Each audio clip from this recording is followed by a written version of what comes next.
লঙ্কা বা মরিচ সবার কাছেই সুপরিচিত, তবে পাকা লঙ্কা বেশ সুদর্শন হলেও অতিরিক্ত ঝালের কারণে ততটা উপাদেয় নাও হতে পারে।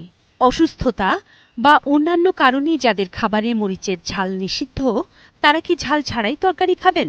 এক্ষেত্রে প্রকৃতি তার একটি বিকল্প ব্যবস্থাও রেখেছে। এই বিকল্প ব্যবস্থা হচ্ছে গোলমরিচের ব্যবহার। বিশেষত রোগীর পথ্যে মরিচের বিকল্প হিসেবে গোলমরিচই বেশি ব্যবহৃত হতে দেখা যায়।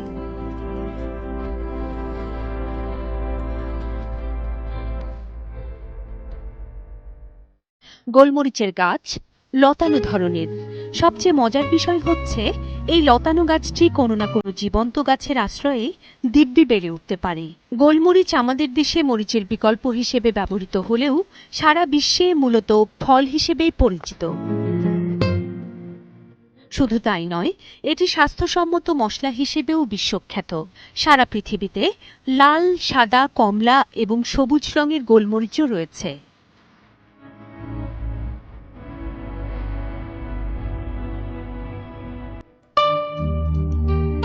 দক্ষিণ এশিয়ার কয়েকটি দেশ সহ ব্রাজিল, নাইজেরিয়া, আফ্রিকা এবং মাদাগাস্কারে প্রচুর পরিমাণে গোলমরিচ উৎপন্ন হয়।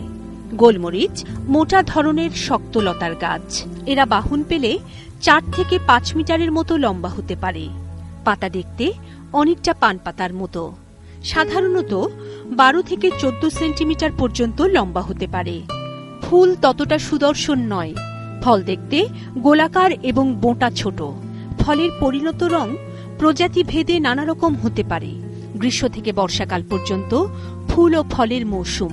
সাধারণত জ্বর, সর্দি, গনোরিয়া এবং পেট ফাঁপায় গোলমরিচ বেশ কার্যকর। তাছাড়া গোলমরিচ এবং পেঁয়াজ বাটা একসঙ্গে চুলের জন্যও পুষ্টিকর।